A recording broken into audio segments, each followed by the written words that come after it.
doing right now. Once again, Bronson broke out of his timeout and he was heading towards the traffic. But this time, he was on a scooter, giving his mum a challenge to catch up with him. You are not to come out of the house. Okay, you're to sit down in penalty and... How many times is this child going to run out of the house, and are we going to be lucky because he's not been hit by a car? I mean, at that point, you realise there can't be any more timeouts. So I'm actually going to make a decision here on observation. You're going to forget about timeout with him today, because I've seen how you handle timeout. Okay. When Joe had me stop putting Bronson in the penalty box, I felt like a failure. Okay. But let's take away this situation right now, because it's too dangerous. Okay. Far too dangerous. Later on, Mum sat down with Hunter to do homework. He is a boy who has attention deficit hyperactivity disorder, so I was very interested to see exactly how she would handle this situation. I'm asking you, what's the first question? It doesn't say? What does it mean? I said read me what the first question is. What do we need to find out? What's the first bit of information? What do you need to list first, Hunter? Am I acting like that with you? I'm sitting here offering help, okay? Mum felt like she was listening to him, but he was like, I need help, and she's like, I'm helping you. What's it asking you to do first? So really they weren't achieving anything. Nothing productive was being done. What are we doing? It's not it.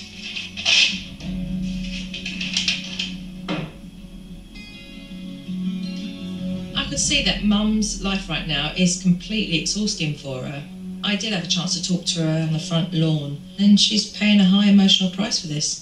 So you go to school all day, then you come back, and then you go to work all evening. Right. Because there's a house to be run, so who does that? Right. When I'm not here, it's my husband, Nate. And significantly, have you seen change in the children's behaviour? Absolutely. And yourself since you took on more? Yes. At first I thought it would be really manageable and that I could do it and do it well.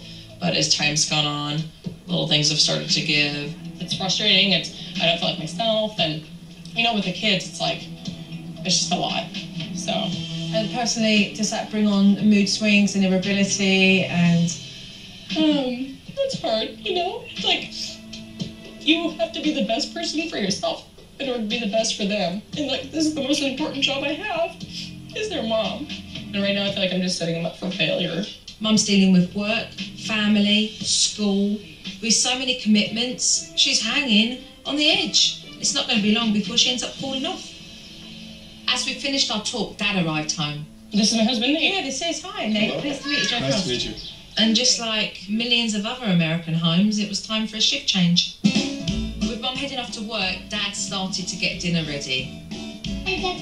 Yeah, you know what? This one will work. Yeah. But Bronson started again. Well, am I going to eat in here? Yeah. Am I going to eat in here? Oh, who'd you hit? Yeah, are we allowed to? What's the rule? What's the rule? Yeah, exactly.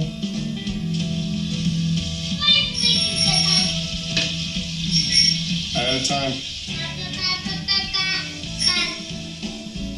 Stop talking.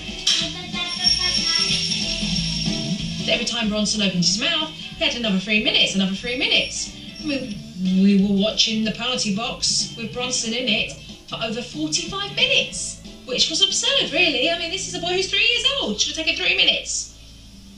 After Bronson's time out, Dad was just able to enjoy the evening. Mum and Dad are a decent couple. They've just got some serious challenges at the moment. They've got a boy who's got learning difficulties, another one who doesn't listen, and a 3-year-old who's just been expelled from school.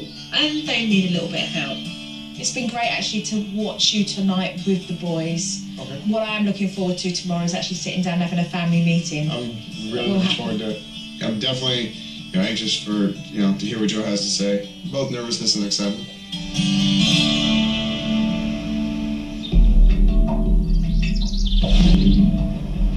I love the fact that you guys are very enthusiastic with your family. You certainly want the best. The problem is, it's all out of balance.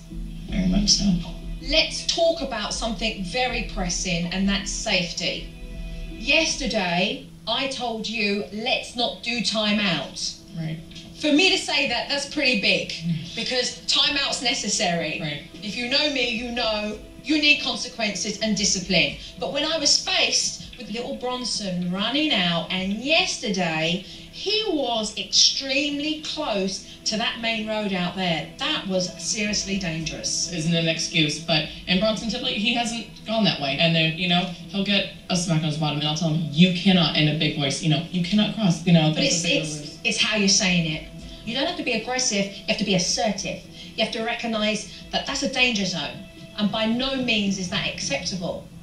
They need to be able to listen to you, but they don't, and the reason they don't is discipline. It's a bit of a muck-up, isn't it, discipline? Yes. I'm here to set the record straight of why your penalty box isn't working.